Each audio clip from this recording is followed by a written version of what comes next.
नमस्कार, मैं हूं ब्रिज द्विवेदी। एग्रीमीटर के इस खास शो में आप सभी का स्वागत है। आज के एग्रीमीटर में हम बात करने वाले हैं कॉटन की। कॉटन के मार्केट पर विस्तार से चर्चा करने के लिए हमारे साथ जुड़ रहे हैं पैराडाइम कमोडिटीज के सीईओ वीरेन वकील जी। सर, बहुत बहुत स्वागत है आपका द बोनस में। सर, इस शो में हम लोग कॉटन पर बातचीत करेंगे। कुछ आंकड़ों पर पहले नजर डाल लेते हैं। बीते फसल वर्ष की तुलना में अगर देखा जाए तो कॉटन की सप्लाई में बढ़ोतरी देखी जा रही है। सर, कॉटन की सप्लाई में बढ़ोतरी की वजह क्या है, क्या कुछ रीजंस ये बताइए, और साथ ही ये भी बताइएगा सप्लाई में बढ़ोतरी का कॉटन की प्राइसेस पर क्या इम्पैक्ट पड़ेगा। जो मेजर फैक्टर है सप्लाई का वो इंपोर्ट काफ़ी हुआ है। जब ये इंपोर्ट ड्यूटी निकल गई कॉटन पे, डोमेस्टिक प्राइस के मुकाबले इंपोर्ट्स थोड़ा सस्ता था, तो इसलिए इंपोर्ट ठीक ठाक हुआ है। ओपनिंग स्टॉक भी काफ़ी है, तो पुराना स्टॉक मतलब, तो ये देखते हुए सप्लाई सिचुएशन कंफर्टेबल है फिलहाल। और जो ट्रेड वॉर के कारण टेक्सटाइल इंपोर्ट एक्सपोर्ट्स को थोड़ी असर हुई, यान को थोड़ी असर हुई, तो डिमांड साइड भी थोड़ा सा टेपिड डिमांड है। और सर, प्राइसेस पर क्या इम्पैक्ट पड़ रहा है। प्राइसेस पे अभी थोड़ी रिकवरी आइस कॉटन यानी न्यूयॉर्क कॉटन में है, बट चाइना कॉटन में काफ़ी डिसेंट रिकवरी है। मीन्स बॉटम से करीबन 20% मजबूत है Chinese cotton prices, as well as China के जो सिंथेटिक यार्न है यानी पॉलिएस्टर, कॉटन यार्न, पीवीसी, ये सब कॉम्प्लेक्स काफ़ी मजबूत है, क्योंकि क्रूड ऑलमोस्ट 110 पे स्टेबलाइज हुआ है। तो वो सिंथेटिक यार्न थोड़ा लोकल कॉटन को थोड़ा सपोर्ट करेगा। दूसरा एक वाइल्ड जी कार्ड फर्टिलाइजर है, क्योंकि अब खरीफ मौसम शुरू होगा, तो आगे यूरिया पोटाश सप्लाई कैसा रहेगा वो काफी वॉच करने लायक मामला होगा। Okay sir. सर, इंपोर्ट का आपने जिक्र भी किया। बीते फसल वर्ष की तुलना में देखा जाए तो कपास के इंपोर्ट में बढ़ोतरी देखने को मिल रही है। हालांकि कॉटन की खपत में गिरावट दर्ज की गई है। सर, ऐसे में इंपोर्ट में बढ़ोतरी की क्या वजह है। जब हमारे यहाँ करीबन जो प्राइस है उनके मुकाबले इंपोर्ट 7-8% सस्ता होता है, तो ये वजह है। और दूसरा कि वहाँ का जो कॉटन इंपोर्टेड आता है, स्पेशली ऑस्ट्रेलियन या ब्राजीलियन कॉटन, उसमें ट्रेस यानी मिट्टी का प्रमाण काफी कम है, तो यार्न रियलाइजेशन भी थोड़ा ज्यादा रहता है इसमें।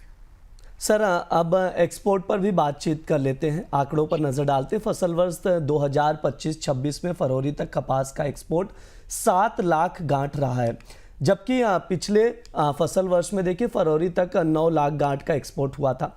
सर, आगे क्या लग रहा है, आगे कॉटन की एक्सपोर्ट डिमांड कैसी रहेगी। हम बहुत सालों से नेट इंपोर्टर बन चुके हैं। 2017-18 के आसपास हम ने एक्सपोर्ट किया था 76 लाख, 75 लाख का हमारा एक्सपोर्ट था। अब हम नेट इंपोर्टर ही बन गए हैं पिछले 4 साल से, और एक्सपोर्ट मार्केट में हम वापस कब आएंगे वो कहना मुश्किल है, क्योंकि सारा का सारा मार्केट शेयर जो मेजर शेयर है वो ब्राजील के पास है अभी। सर, एक आखिरी सवाल रहेगा, प्राइजेस को और बेहतर ढंग से समझने की कोशिश की जाएगी। बीते एक महीने में देखें तो कॉटन के प्राइजेस में मजबूती देखने को मिली है। सर, क्या लग रहा है, क्या कॉटन का भाव आगे और बढ़ेगा, और डिमांड सप्लाई को देखते हुए शॉर्ट टर्म में कॉटन की प्राइजेस को लेकर क्या आउटलुक है आपका। थोड़ी सी रिकवरी बाउंस है, क्योंकि निरंतर 3 साल से मार्केट मंदी में है, ग्लोबली, इंडिया में भी, फॉरेन में भी, मीन्स चाइना अमेरिका में भी। तो थोड़ा रिकवरी बाउंस आ सकता है। रुपी की जो वीकनेस है यानी 89 से 92 तक रुपी गया है, गोइंग फॉरवर्ड में भी 93 94 जाएगा। तो ये थर्ड क्वार्टर में मुझे ऐसा लग रहा है कि यहाँ से 7-8% का करेक्शन आना चाहिए। और सबसे बड़ा जो स्विंग फैक्टर रहेगा वो फ्रेट रेट रहेंगे, क्योंकि ग्लोबल फ्रेट रेट काफी बढ़ चुके हैं। वो थोड़ा सा प्राइस पे बिल्ट इन होगा। क्रूड की भी तो जो थोड़ी असर है वो भी प्राइस पे आएगी। यहाँ से 10-12%, 8-10% का अपसाइड फॉर द टाइमिंग 3-4 महीने के टाइम फ्रेम से शायद आ सकता है। जी, ये सर की राय है प्राइजेस को लेकर कॉटन के कि आने वाले समय पर कैसे भाव दिखाई दे सकते हैं।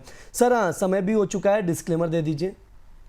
अपने यहाँ कॉटन के फ्यूचर्स में कोई वॉल्यूम ही नहीं है, तो और वैसे भी मैं एक्टिव एडवाइजरी में नहीं हूँ, मेरा काम एकेडमिक रिसर्च का है। ओके सर, बहुत बहुत शुक्रिया सर आज की चर्चा में जुड़ने के लिए। ये हमारा एग्रीमीटर शो है। इस दौरान हम लोग तमाम कमोडिटीज़ पर बातचीत करते हैं। इस बार हमने कॉटन पर चर्चा की, विस्तार से बातचीत की, इंपोर्ट एक्सपोर्ट और प्राइस आउटलुक को समझा। लेकिन जाते जाते आपको एक बड़ी खबर बताते चलते हैं।